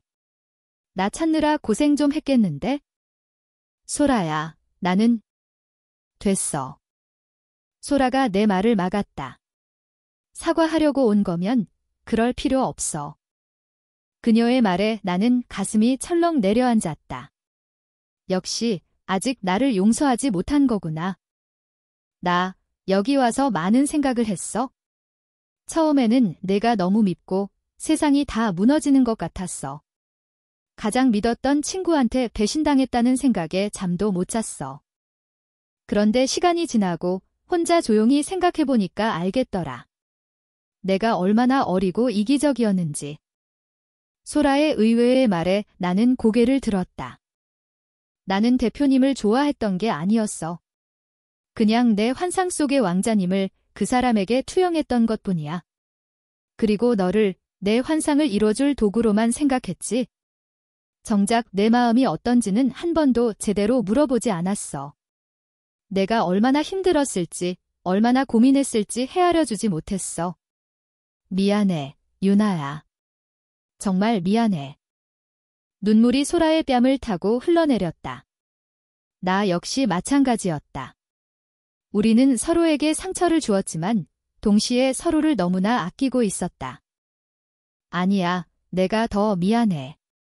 너한테 솔직하게 말했어야 했는데 내 감정을 숨기고 너를 속였어. 너를 잃는 게 두려워서 더 큰 상처를 줬어. 우리는 서로를 부둥켜 안고 한참을 울었다. 10년의 우정이 그동안의 오해와 상처가 눈물과 함께 씻겨 내려가는 것 같았다. 우리는 서로의 등을 토닥이며 말없이 서로를 위로했다. 한참을 울고 나서야 우리는 마주 앉아 웃을 수 있었다. 그래서 두 사람은 어떻게 됐어? 아직도 그렇게 썸만 타는 중이야? 소라가 짓궂게 물었다. 나는 얼굴이 빨개져서 고개를 저었다. 아니야. 그런 거. 에이, 거짓말. 그 대표님 눈에서 꿀 떨어지는 거 나만 못 본 줄 알아? 너 아니었으면 그 사람이 날 찾아주지도 않았을걸? 소라의 말에 문밖에서 우리를 기다리고 있을 권지혁 대표의 얼굴이 떠올랐다.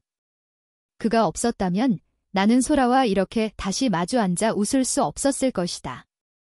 유나야. 소라가 내 손을 잡으며 진지하게 말했다. 이제 내 행복을 찾아. 더 이상 나 때문에 망설이지 마. 내가 행복해야 나도 진짜 행복할 수 있어.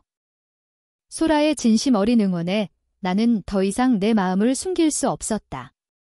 그녀는 나를 위해 자신의 상처를 기꺼이 보듬고 내 행복을 빌어주고 있었다. 이런 친구를 평생 잃을 뻔했다는 생각에 다시 한번 가슴이 아려왔다. 고마워, 소라야. 정말 고마워. 우리는 예전처럼, 아니 예전보다 더 단단해진 우정을 확인하며 한참 동안 이야기를 나누었다. 그녀는 이곳에서 도예를 배우며 마음의 안정을 찾았고 곧 자신만의 작은 가게를 여는 것이 꿈이라고 했다. 열정적으로 자신의 미래를 이야기하는 그녀의 모습은 그 어느 때보다 빛나 보였다. 그녀는 더 이상 사랑에 목매는 어린 소녀가 아닌 자신의 삶을 주체적으로 꾸려나가는 멋진 여자로 성장해 있었다.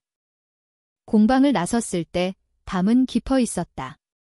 권지혁 대표는 차에 기댄 채 묵묵히 우리를 기다리고 있었다.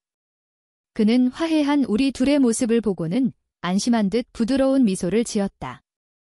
이야기는 잘 나눴습니까? 네, 덕분에요. 소라가 씩씩하게 대답했다. 대표님, 정말 감사해요. 그리고 죄송했어요. 그때 제가 너무 심하게 말했죠? 아닙니다. 제가 더 미안합니다. 그는 진심으로 고개를 숙였다. 세 사람 사이에 얽혀있던 오해와 갈등의 실타래가 완전히 풀리는 순간이었다. 소라를 바래다주고 차 안에는 다시 나와 그 단둘만 남았다. 어색한 침묵이 흘렀지만 이전과는 다른 편안하고 따뜻한 침묵이었다. 고맙습니다. 내가 먼저 입을 열었다. 대표님 아니었으면 소라를 다시 못 만났을 거예요. 천만에요. 그가 운전대를 잡은 채 대답했다. 강 팀장이 웃는 모습을 보니 나도 기쁩니다. 그의 말에 심장이 따뜻해졌다. 그는 언제나 나를 먼저 생각해주고 있었다. 이제 약속을 지킬 때가 된 것 같군요. 그가 차를 갓길에 세우고 나를 돌아보았다. 그의 눈빛이 진지했다. 소라 씨의 용서를 받았으니 내 제안에 대해 다시 생각해달라고 했었죠. 강유나 씨, 이제 당신의 마음을 듣고 싶습니다. 나는 그의 눈을 피하지 않고 똑바로 마주 보았다. 더 이상 망설일 이유가 없었다. 친구도, 나 자신도, 그리고 그의 진심도 더는 외면하고 싶지 않았다. 나는 내 행복을 위해 용기를 내기로 결심했다. 저도 대표님과 같은 마음이에요.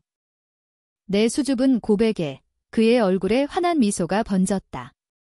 마치 세상을 다 가진 아이 같은 미소였다. 그는 내 손을 부드럽게 감싸 쥐었다. 오래 기다렸습니다. 저도요. 우리는 서로를 바라보며 웃었다. 수많은 오해와 엇갈림 끝에 드디어 우리의 마음이 하나로 이어진 것이다. 차가운 겨울이 지나고 따스한 봄이 찾아온 것처럼 내 마음에도 드디어 봄이 찾아왔다. 그날 이후 우리는 연인이 되었다. 하지만 우리의 연애는 순탄치만은 않았다. 회사 대표와 마케팅 팀장의 비밀 연애. 우리는 다른 사람들의 눈을 피해 조심스럽게 만나야 했다. 텅 빈 사무실에서의 짧은 만남, 아무도 없는 비상계단에서의 몰래 한 입맞춤은 스릴 넘치면서도 애틋했다. 그는 더 이상 차가운 대표님이 아니었다. 내 앞에서는 아이처럼 장난을 치기도 하고 때로는 듬직한 어른처럼 나를 위로해 주었다. 나는 그의 새로운 모습을 발견할 때마다 그를 더욱더 사랑하게 되었다. 소라는 우리의 가장 든든한 조력자였다. 그녀는 우리의 비밀 연애를 지켜주며 때로는 우리를 위한 알리바이를 만들어주기도 했다. 아이고, 우리 강 팀장님. 오늘 대표님한테 또 깨졌구나. 얼굴이 왜 이렇게 안 좋아? 내가 맛있는 거 사줄게. 가자. 소라는 일부러 큰 소리로 연기하며 다른 팀원들의 의심을 돌리고는 나를 데리고 나와 그가 기다리는 장소로 데려다 주었다. 우리는 그런 소라 덕분에 웃을 수 있었다. 시간이 흘러 라비나는 업계 1위의 자리에 우뚝 섰다. 내가 기획했던 신제품들은 연이어 대박을 터뜨렸고 나는 능력을 인정받아 최연소 마케팅 본부장으로 승진했다. 본부장 임명식이 있던 날 나는 단상에 서서 직원들의 축하를 받았다. 맨 앞줄에 앉아 나를 자랑스럽게 바라보는 권지혁 대표와 뒤편에서 나를 향해 엄지를 치켜 세우는 소라의 모습이 보였다. 내 인생에서 가장 소중한 두 사람이었다. 그날 밤 그는 나를 위해 특별한 저녁 식사를 준비했다. 한강이 내려다 보이는 멋진 레스토랑에서 그는 내 앞에 무릎을 꿇었다. 강윤아 본부장님. 그가 장난스럽게 나를 불렀다. 이제 너무 높은 분이 되셔서 제가 감히 넘볼 수 없게 됐군요. 왜 이러세요, 대표님? 나는 웃으며 그를 일으키려 했다. 하지만 그는 내 손을 잡으며 진지한 표정으로 말했다. 윤아야. 처음 널 만났을 때 나는 모든 것을 가진 남자라고 생각했다. 하지만 널 만나고 나서야 알게 됐어. 내 세상에서 가장 중요했던 것이 빠져 있었다는 걸. 그건 바로 너야? 그가 주머니에서 작은 벨벳 상자를 꺼내 열었다. 그 안에는 밤하늘의 별처럼 반짝이는 다이아몬드 반지가 들어있었다. 나와 결혼해 줄래? 이제 더 이상 숨어서 만나지 말고 평생 내 옆에서 내 사람이 되어줘. 그의 프러포즈에 나는 눈물을 흘리며 고개를 끄덕였다. 이것은 꿈이 아니었다. 언제나 조연이라고만 생각했던 내 인생에 가장 눈부신 해피엔딩이 찾아온 것이다. 몇 달 후 따스한 햇살이 내리쬐는 5월의 어느 날 우리는 아름다운 야외 결혼식을 올렸다. 내 손을 잡고 버진로드를 걷는 그의 얼굴에는 행복한 미소가 가득했다. 하객들 속에서 우리를 보며 눈물을 훔치는 소라의 모습도 보였다. 나는 그를 바라보며 생각했다. 작전명, 내 친구의 크러쉬. 그 황당하고 어설펐던 작전은 결국 예상치 못한 방향으로 흘러가 나에게 최고의 사랑과 우정을 선물해 주었다. 때로는 계획하지 않은 길 위에서 인생 최고의 선물을 만나게 되는 법인가 보다. 나는 내 남편이 된 그의 손을 셔츠를 꽉 잡았다. 이제 더 이상 나는 그의 뒤에 숨는 그림자가 아니었다. 나는 그의 옆에서 나란히 발을 맞추며 함께 걸어가는 그의 유일한 동반자, 강윤아였다. 그리고 그것이 내가 찾은 진정한 행복이었다. 세찬 비가 내리던 그 밤, 모든 것을 포기하고 싶었던 바로 그날. 내가 처음부터 필요했던 사람은 강윤아 팀장, 바로 당신이었습니다. 그의 고백을 들었을 때 나는 그 의미를 온전히 이해하지 못했다. 하지만 이제는 안다. 그의 그 말은 단순히 나를 필요로 한다는 고백이 아니었다. 그것은 길을 잃고 헤매던 나를 내 인생의 진짜 주인공으로 세워주겠다는 약속이었다는 것을. 그리고 그는 그 약속을 완벽하게 지켜주었다.